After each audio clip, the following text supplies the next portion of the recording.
বন্ধুগণ, আমরা সাধারণ অসুস্থতাকে বেশি গুরুত্ব দিচ্ছি, কিন্তু অন্তরের অসুস্থতাকে, অন্তরের ত্রুটিকে, অন্তরের ব্যাধিকে চিকিৎসা করার যে দরকার আছে এটাও আমরা মনে করছি না।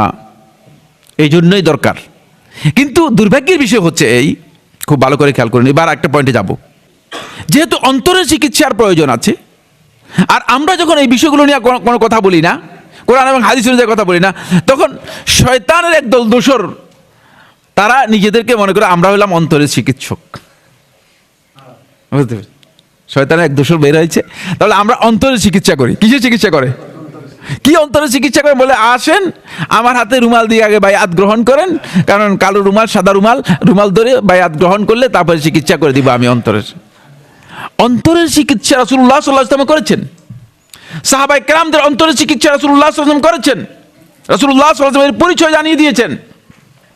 যে হাদিসটি আমি আপনাদের সামনে পেশ করেছি, সেখানে অন্তরের চিকিৎসা কিভাবে করতে হবে আল্লাহ রাসূল সাল্লাল্লাহু আলাইহি ওয়াসাল্লাম বলেছেন।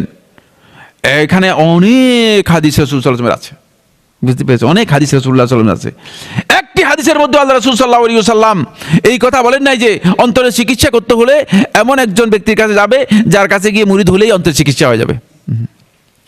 এইটা পদ্ধতি নয়।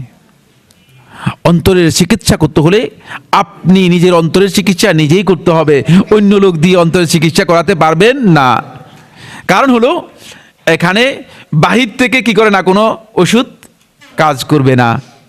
যদি কাজ চলতো তাহলে আল্লাহ রাসূল সাল্লাল্লাহু আলাইহি ওয়াসাল্লাম আমাদেরকে বলে দিতেন যে তোমাদের অন্তরের চিকিৎসার জন্য এই মলম দিয়ে গেলাম, এটা যখন তোমাদের অন্তরে কোনো সমস্যা দেখা দিবে তখন তোমরা এই মলম কি করবা, এটা লাগাই দিবে।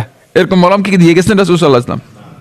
কিন্তু রাসূলুল্লাহ সাল্লাল্লাহু আলাইহি ওয়াসাল্লাম মলম দিয়েছেন, কিন্তু এই ধরনের মলম না, যে মলম আপনার সবসময় দরকার হবে, যে মলমটা আপনার কি সবসময় দরকার হবে। রাসূলুল্লাহ সাল্লাল্লাহু আলাইহি ওয়াসাল্লাম সেগুলো আমাদেরকে শিক্ষা দিয়েছেন।